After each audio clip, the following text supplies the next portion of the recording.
Monotype. Welcome to Creative Characters for Monotype, a show where we meet the people designing the future of creative work and shaping our culture. I'm Bill, and this is Carl, and we are your hosts. Hey, Bill. How are you today? I am doing very well. We had a big launch last week. We announced the release of Helvetica Now Variable, a big day for us here at Monotype. Indeed. That was a fun one. It was fun. It was fun to see everybody's reactions and see a lot of the great visual work that our team put together come to life. Yeah, we don't usually do this, but I would encourage people to go to monotype.com and play with the variable sliders on our homepage, which are pretty cool and took a lot of work. It's also an interesting release for the variable format of type. My favorite part about it was just seeing people even on social media saying, I don't really care for Helvetica. It's a polarizing typeface, but this one really stood out to me. Or, I really loved the work here. That meant a lot. I think it's going to allow people to even give a new look on an old classic. I think once you really see it in practice, you go, oh, okay, yeah, this is a pretty powerful design tool to use going forward. So yeah, go check it out. And so that's our plug for the first. Plug's done. The first dozen. We got it out of our system, but it was no plugs till episode 24. Yeah, no plugs till episode 24. That's a good ratio. That's value right there. But today's episode is also a really fun one. We've been on a real string lately of having some varied perspectives from different guests across different elements of the creative spectrum. And also, we've been on a good run of introducing some new hosts to the audience, and I think some awesome people, and today is no exception. Do you want to tell everybody about today's guest?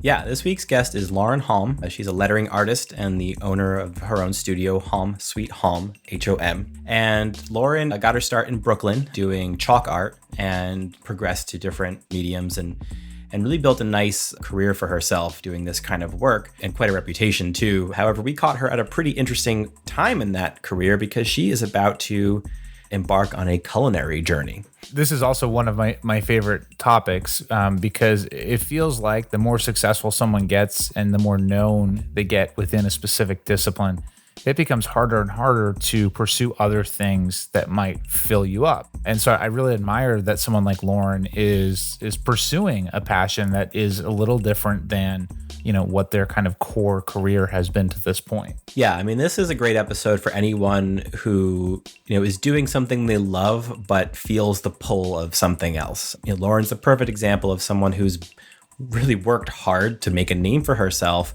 but is also confronting the reality of wanting to do something completely different. So, how actually conservative she's being about making this change and some of her fears and her anxieties about it, I think could be really inspirational for people who are staring down a similar dilemma. And yeah, shepherding that conversation and pulling into what that passion looks like. There couldn't be a better host for today's episode either, because he's one of the most passionate people that I think I know inside of Monotype. And today is his debut as well. Do you want to tell everybody about Jay? Yeah, so this week's host is Jay Liu, and we've been after Jay for a while, wanting him to host an episode, so really glad it worked out. And Lauren was the first person that came to mind when we approached him. So he was super excited that she was available and agreed to do it. He'll hate me for saying this, but he's one of the coolest people at Monotype, and we are thrilled to have him hosting this episode. With that, we can turn it over to Jay for his well-anticipated debut. No pressure, Jay. No pressure. To Jay and to Lauren for today's conversation. Thank you, everybody, for tuning in, and please enjoy.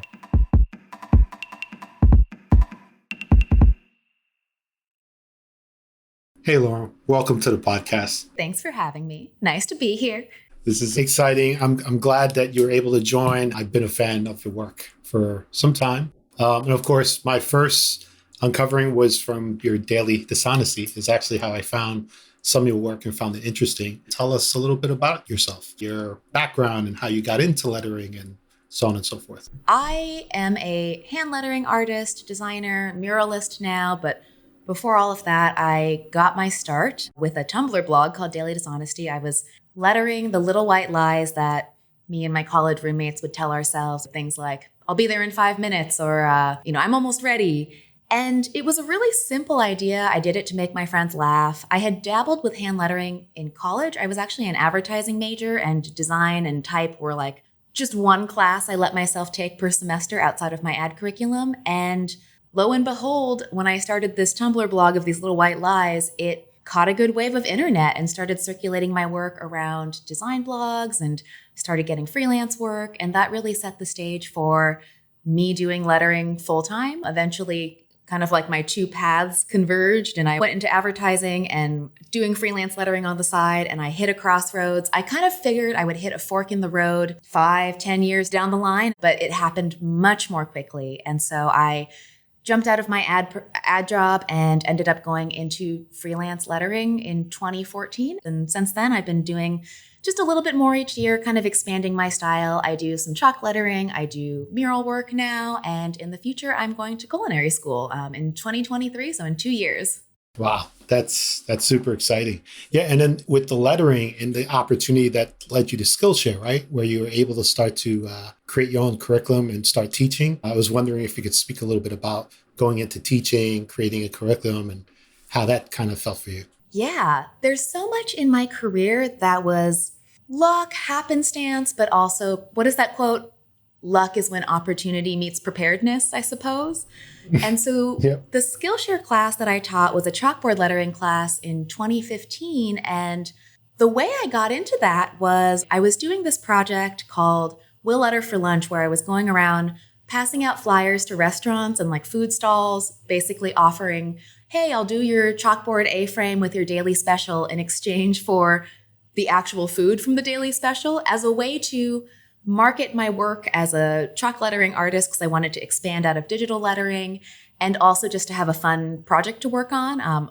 Obviously, didn't want to do work just for free food, and so I would limit myself to one per week, and it was just a short-term kind of marketing project. But I was at Smorgasburg in Williamsburg one afternoon on a weekend, which is like a food fair with like 30 or so vendors and different tents. And I was just like, great, lots of vendors, one space. I'm going to go hand out my flyers. And I handed out my flyers. And a couple days later, I got an email from someone from Skillshare saying, hey, our CEO found out about you, and we're actually looking for a chalk artist to teach a Skillshare class. And they had mentioned that I had handed my flyer to the CEO or the founder at Smorgasburg. And I just couldn't believe it. And I had never taught online before. I had maybe taught 1 or 2 very small hand lettering workshops, but I said yes. And they came to my studio, which, let's be honest, was my living room in New York City.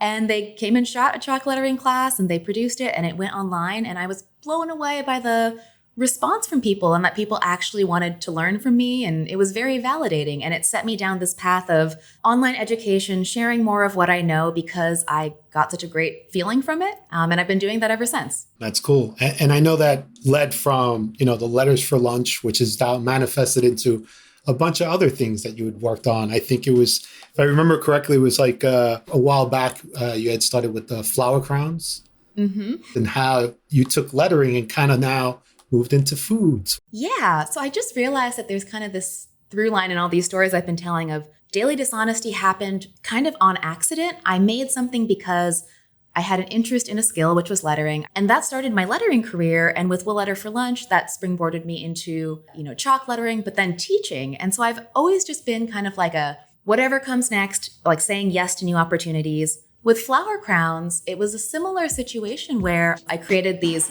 flower crowns, these headpieces out of bread, so FLOUR crowns, and photographed myself in them as kind of a fun photo series just to kind of show off my interests and personality.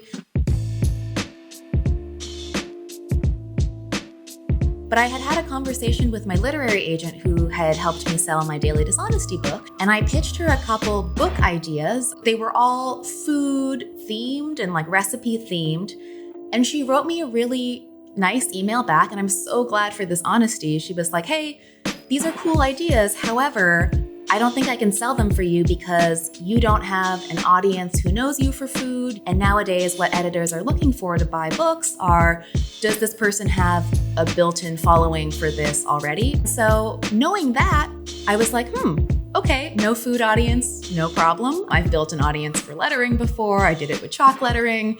How hard could it be to do with food?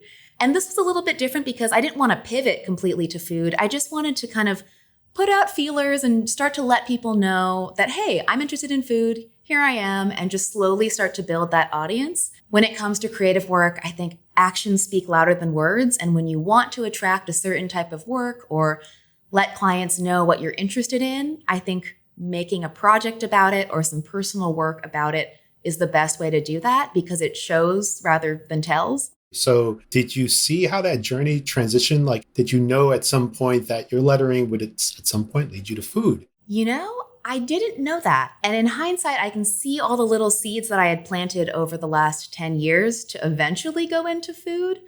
I would do food projects in college. I would incorporate food into some of the lettering that I did in terms of the topic. I'd, talk about just snacks, and my motto is work hard, snack often. But at the time, fresh out of, art school, I feel like the rhetoric and the advice that I had gotten was, find your niche, find your focus, be a specialist.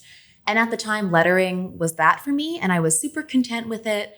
And I never thought I'd go to culinary school, but 6 or 7 years into doing freelance lettering full time, I definitely started to get a little bit of an itch to try something new. I went through a really weird period of feeling like, oh, but I did the thing. I found my niche and I am now making a living from it. Am I ungrateful to want to do something else? And I ultimately arrived at the conclusion that no, it's not a me problem. Cooking has been a hobby for me my entire life. And now at this point in my career, it feels like something that I'm ready to explore more. And I don't have a specific goal going to culinary school. It's going to be a kind of half creative sabbatical so I can be a student again and focus on something. And then part a exploration of maybe a future business or incorporating food into my current business. Wow. I love how you frame this as a bit of a student life and a bit of business life. So it's cool how you make that delicate balance between the two.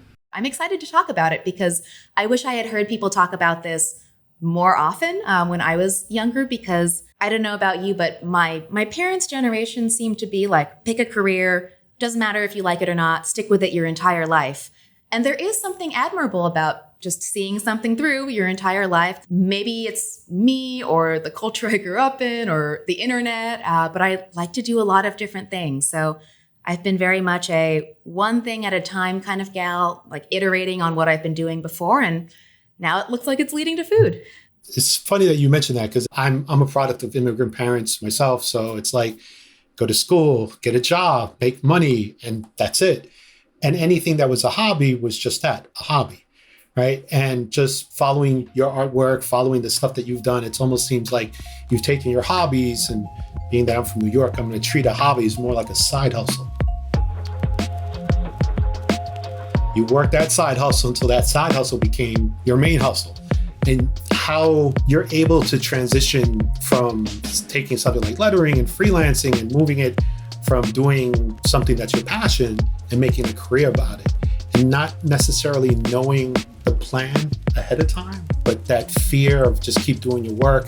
Is there any fear or anxieties that you kind of go through? Yeah.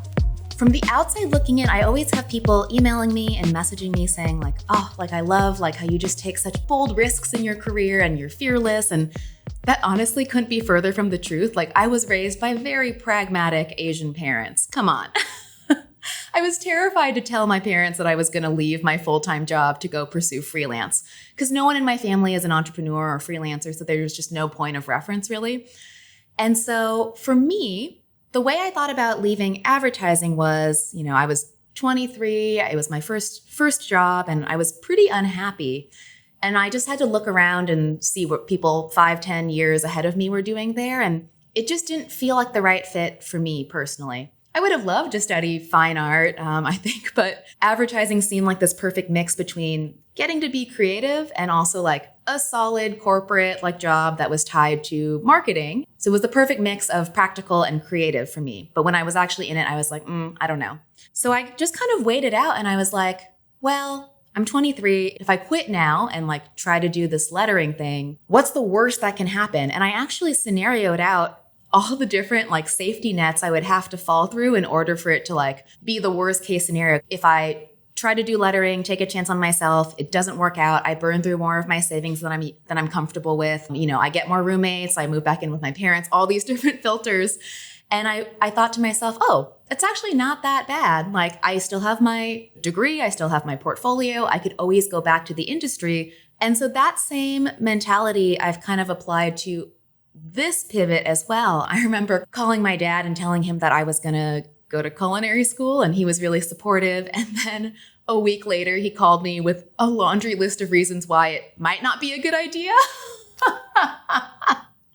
And I just, at this point, like, I think it's really cute because it's his way of showing that he cares. He wants to make sure that I'm taken care of and that I can provide for myself. And I understand that. But I was telling him, like, I know my tendencies and my business is contingent on my creativity. And my creativity and like passion is contingent on how I feel about what I'm doing. And I need to be interested and engaged and excited.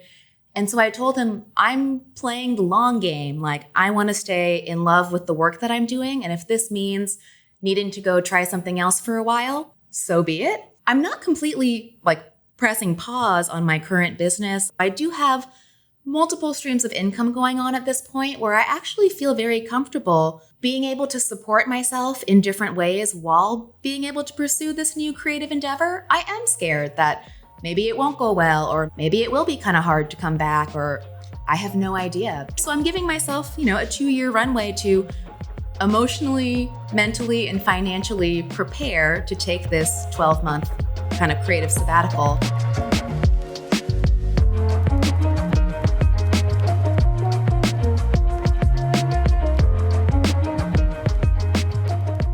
I almost feel like even as soon as you began lettering, it just started to plant the seeds across all the different interest points that you have. So it's nice to be able to find that one core passion, and then it starts to sprinkle out to other branches of interest that you have. Do you find it challenging whenever you're working with, like, let's say a client custom work where they're telling you the mood or the idea they're trying to go with versus you coming in and coming with your own ideas? I'm fortunate to have clients who approach me because they like what I do, and that really sets the stage for them to give me more creative freedom, or there's more trust built maybe inherently when they approach me. And because I do so much personal work and I'm very like proactive about that, clients know what I'm like and they know the work that I can produce. They can see, oh, Lauren's working with murals now or with food, and that's cool. And we're also visual, right? So most clients need to see something to really believe it, which is why mock-ups exist. And so for the most part, it's been pretty good. Of course, there's always going to be too many cooks in the kitchen. And I've learned to kind of mentally separate, like, client work can just be client work sometimes. And I am brought in as a specialist and a hired hand, and they're paying for the project. And I'll push back if I think something's a bad idea. But at the end of the day, I had to learn to take a lot of my like pride and, design prowess or whatnot. And like, I don't know if it's ego, just out of that process. And I put all of that into my personal work because I know I have full creative control over that. And that's something that gives me a lot of joy, is being able to kind of self-direct my own projects. And that ends up leading to better client work. So it's kind of this like cyclical, like circle of life thing where I put my interest in a skill out there and I stick with it for a while, and then starts to circulate, and then I get hired for it. And if I start to become either bored by something or it's just not fulfilling me anymore, I just kind of start it all over again. I always consider my passion projects like sending out little seeds, like planting seeds around the internet, and you never know when one of them is going to sprout. Yeah, and when you are working on a small little project and you're not even sure if it's something you want to actually pursue, it's almost like, every one of us has that kind of gut reaction of knowing like, okay, it's time to take this leap and jump forward. If you could talk a little bit about that, how you position or move from something that's a hobby and put more effort into it and so on and so forth. I very much liken it to dating in a way, if that makes any sense. You have to try a lot of things to see what you like, what you don't like. My intro to lettering was definitely looking at design blogs, seeing designers like John Contino and Dana Tanamachi, Jessica Hish start to focus on lettering. That definitely piqued my interest. And I think it's a combination of, I'll have a gut feeling like, oh, that looks cool. I'll try it out. And then I kind of sit with how I feel about it. I kind of have a selection process where I naturally gravitate towards things that, like, I only want to do things that I like to do. I'm very finicky. And so when I find myself just wanting to work on a project or a certain style or a certain kind of medium just in my spare time, that's just what I naturally gravitate towards. That's always a good sign to me. And then from a practical aspect, I'll look around and see, hey, are other people doing this? Is anybody making money from this? Is this like a viable kind of creative avenue for me to potentially incorporate into my business? Because not everything has to be monetized. But also, if you want to monetize it, totally fine. I think everyone kind of works differently that way. And the work that I do isn't all of me, and getting paid for it to me feels good. Yeah, that's damn right. So how do you impact that a little bit more and taking it from that hobby stage into that business stage? So what I'll usually do, I'll take a hobby from the hobby stage, and I consider the hobby stage like just making random pieces. So let's say like lettering, for example. Prior to starting Daily Dishonesty, which most people see as the beginning of my lettering career, and it really was like my big break with lettering. But prior to that, as a student, I was incorporating type and lettering into my design, not really knowing it was going to be a thing, but just dabbling in, a book cover here or some tactile type there and not thinking much of it. It wasn't until I had an idea for Daily Dishonesty, or I had an idea for a larger series, that I started to put it together and I put it out there, and I figured at the very least it would be fun for me and my friends.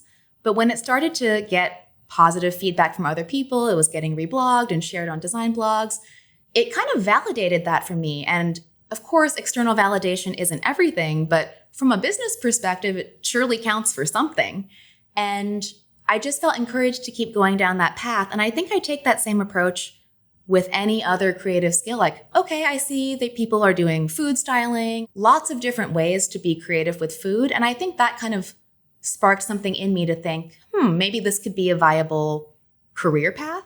It's great seeing, the transition, trying to do little hobbies here and there, and the lettering, and how you've started to incorporate letters for lunch and trying to do the chalk menu, and how that now is associated to taking on the culinary, and what led you down that route, and what made you decide to jump into that, ideas that you may have or thinking about in terms of projects. I mean, I don't know, is it something like, hey, down the road, are we going to be looking forward to you possibly opening up a restaurant or a food truck or maybe a food book? Yeah, I think a lot of my decisions come from piecing together or trying to find common threads or through lines or realizing patterns in myself. And I don't know if anyone's ever asked you, like, what would you do if you won the lottery? Like, if you didn't have to work, what would you do with your time? And my answer to this question, if I won the lottery, I would just host dinner parties. Like, I love cooking, but I particularly love cooking for people, or like inspiring other people to cook. There's kind of a social element to it. And then I had a realization last year that I didn't need to win the lottery to do that. Like, it actually, there were practical steps to getting there. It wasn't like, sure, it's a bit of a jump, but it's not as big of a leap as I previously thought it was. And so I started thinking about it that way. And I was like, oh, that's always been my answer. And I think this is more of an exploratory period where I do a deep dive and like really learn about food in a more structured way. And sure, I could, do it on my own in a way. That was what my dad suggested. He was like, why don't you just cook at home for a year and like blog about it or something? And I was like, I don't have the discipline to actually do that. And so I don't know if restaurants are going to be my thing. And as a freelancer, solopreneur for most of my working life, I think I'm too soft and I like my autonomy a little bit too much in order to do that. But I think what I'm going to do is combine what I learned in school with my current skill set in a way. I don't know if that's going to be food styling or starting a food blog or some kind of like consumer packaged good. I have no idea, but I do have some sense of direction it could go in, but I don't know what the finished product is going to be.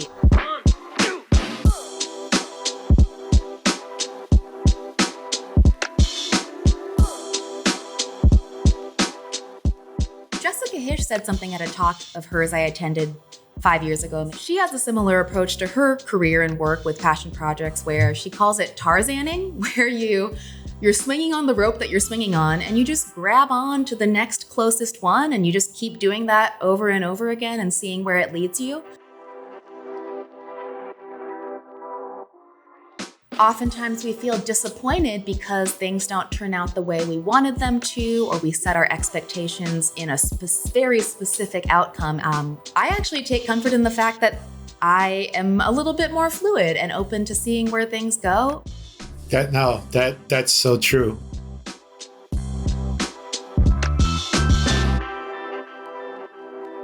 Lauren, I want to kind of go back to your point about using social media to test out your hobby, to see if it's something that you could pursue as a business. Because in that regard, social media has made such a huge change. If we go back 10 years ago, if it was an artist in Brooklyn, only the local neighborhood knew about that artist and would come out when they have an opening. And it was still that old school calling your friends to come out to an opening and a gala, to how it is now, how easy it is. And like you were saying, how you could create beautiful, quick designs, put them out there as kind of like feelers, see what people like, what they don't like, and you can adjust. And to be able to find the use of social media to help and aid you in the projects that you're working on, how to monetize some of that, or how to bring some of your creative interests into different fields based on the feedback you're getting from your social media audiences. I think that's super helpful as for artists in general nowadays. Oh, yeah, absolutely.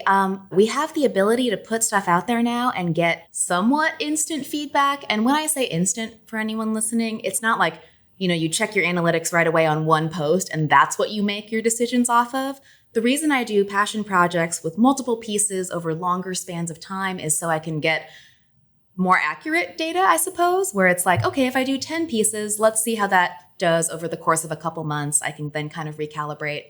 I had shared a story of in 2016, I was planning on going to backpack and, pack up my studio and sell all my stuff and just do the mid-20s, go find yourself and travel thing. And I decided to make a series of posters with like travel quotes with lettering and sell them to raise money just to help fund my trip. And so I made these posters, I put them up on Society6, and at the very last minute, because it was just an option like on the Squarespace template I was using, I added a donate button at the bottom of the page. And the numbers showed me that I made just as much money from donations as prints. And I was super confused by that. I was like, why would someone give me money if they don't want to print?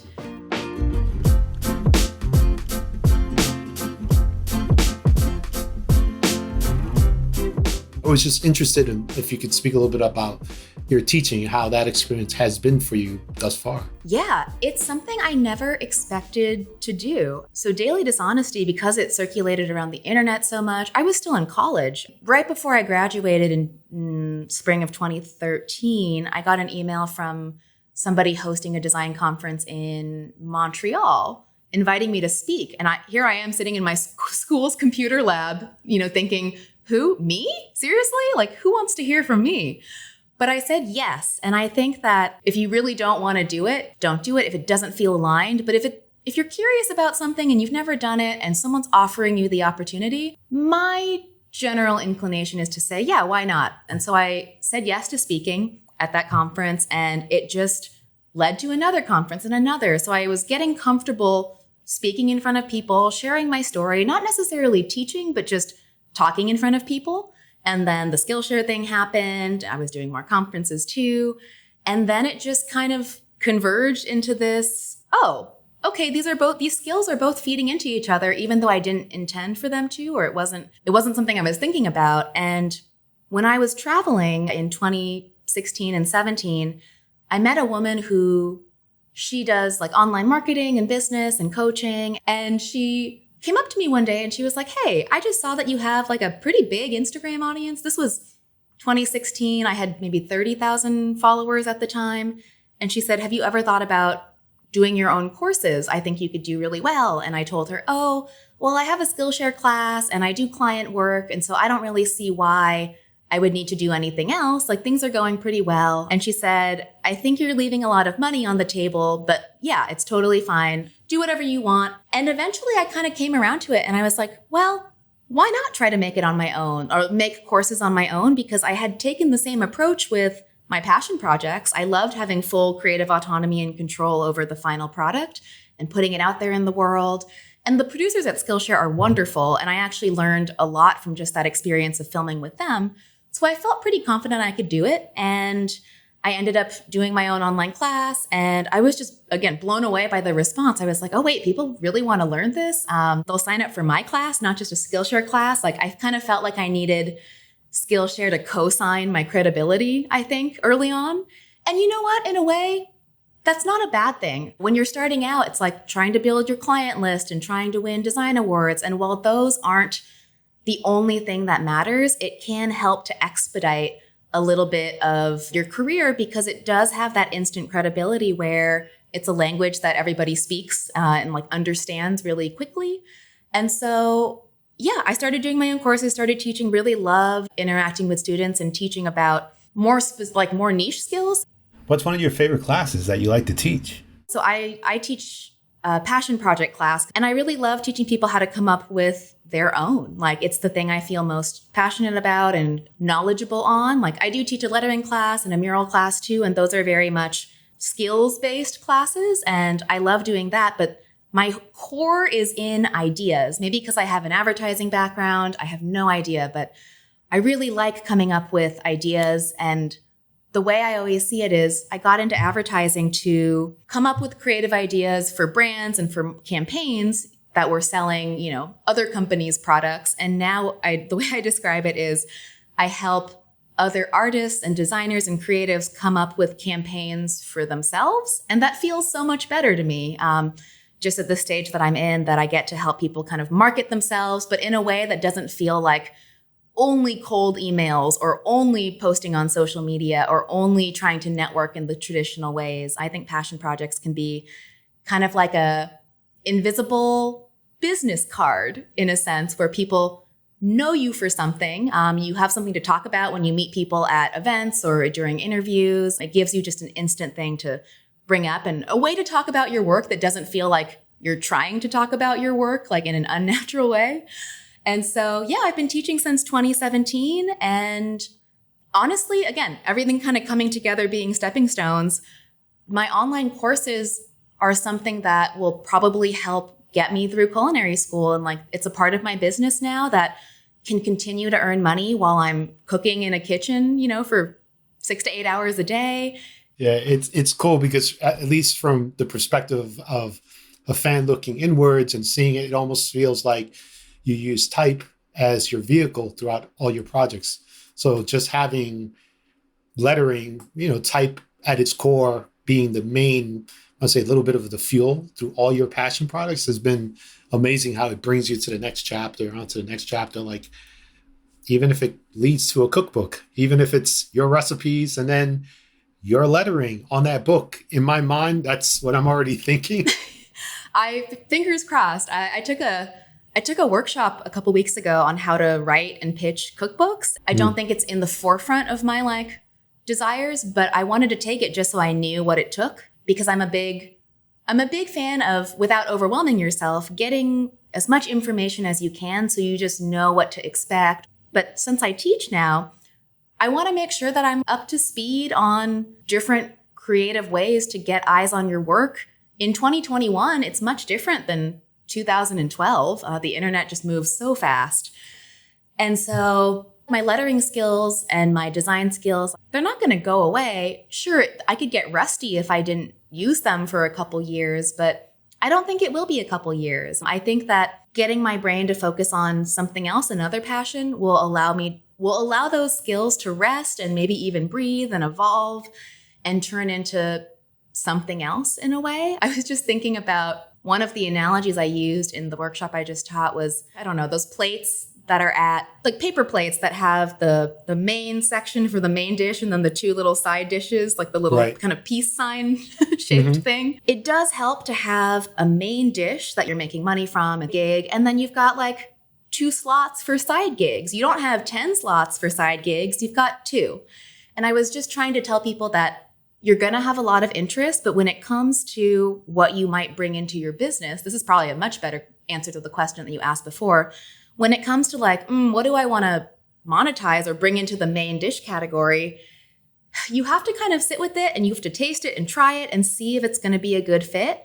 And if not, bring something else into that slot. People always talk about, when you take too much on your plate, you get overwhelmed, you get stressed out, you're confused. And there is something to be said about finding focus, and whatever's on that plate. I've usually got main and then side. So let's say cooking has been one of my hobbies, a crafty section as well that's just kind of simmering over there. But then my main has really been lettering and design. And so what I'm probably going to do is just swap out, cooking into the main section, and then lettering might go into one of the sides. And then everything else that's not on the plate is a hobby. It doesn't mean I'm rejecting it. It doesn't mean I never want to do it. It's just I really only have 3 slots at a time, or else I really can't find focus. And so while there's no tried and true rule to filter down your ideas, the way I think about it is very realistic. Thanks, Mom and Dad. You only have so many hours in a day and so much time to do work, because at the same time, you also need to have a life as well. And maybe you have a family, maybe you want to hang out with your friends, maybe you want to just do nothing. Those are all valid things to do with your time. And so finding projects and finding things that fit into my schedule is so important to me. I was telling someone that I'm fortunate that the work that I do, with lettering or even with the food I like to cook, it isn't like a week-long process. Yeah, being able to incorporate all those projects and seeing it how somewhere it always kind of leads back to lettering or some form of type. It's kind of cool to see that. I think it's important, not to always, that general rule of not taking everything so seriously. Or in a creative mind, you overly think. I don't know about yourself, but I will think a million times of different ways of how something's going to fail versus how it's going to succeed. So, that process of thinking through that as you're designing or incorporating that one hobby, making it into a side business, then making it part of main revenue business, and knowing all the thought that went behind that. Yeah, you're right. I think a lot of times taking things too seriously does kind of bite us in the butt as creatives, especially from a, more practical business sense. I had a student earlier today ask about I never feel like my work is good enough or ready to share. There's so much great work online. And it just got me thinking about, I don't know if maybe it was just, timing, but I wasn't on Instagram in college. I wasn't consuming as much as high of a volume of artwork and creations as maybe the average about to graduate age college student is now. And I can see how that would be overwhelming. But most of the projects I've done and things I've put out there on the internet have been things that I wasn't super well versed in.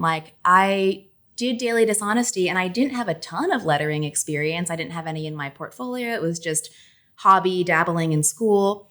But I loved the idea I came up with. And Daily Dishonesty could have just been typed out or typeset. It didn't have to be lettering. But because I was interested in lettering and it was something that I was doing on the side for fun anyways, it was a win-win. I got to practice lettering and I got to work on an idea that made me chuckle. And so, yeah, I remind people that underthinking might be the solution to creative fulfillment and success.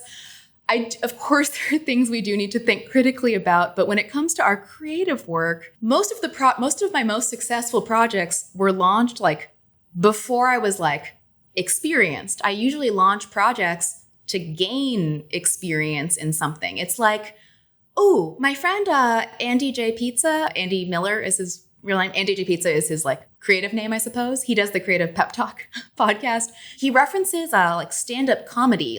A lot of times comedians will just have to go work it out on stage and go and do their stand-up in a room and try it out for the first time, bomb, revise, bomb, revise, see what works. And I do the same thing with my creative work.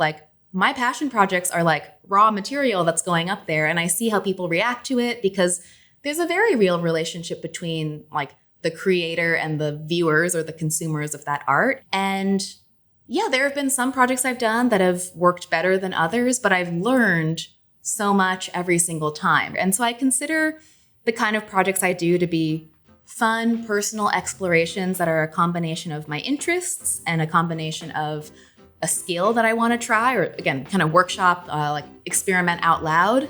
And then I just know that something will come out of it. That's great.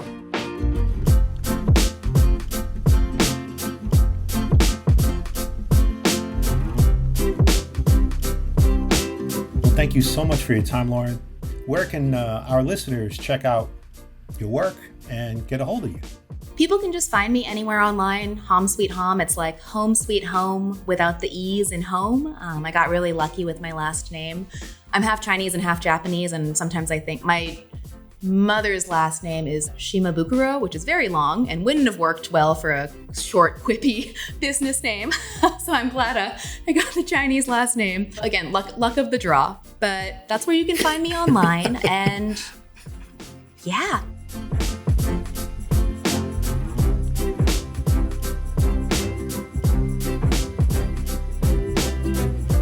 Thanks for listening. To learn more about Lauren's work, check out her website at homsweethom.com. That's HOM, sweet, HOM.com. Or read the blog post at monotype.com/podcast, where you can also find all of our previous episodes. If you're enjoying Creative Characters, please let us know. The best way to do that is to head over to Apple Podcasts to rate and review this episode. Even better, subscribe to the show and share us with your friends. Creative Characters is a production of Monotype, Christopher Sound, and Marie Tabarez. We'll be back with more episodes soon. See ya.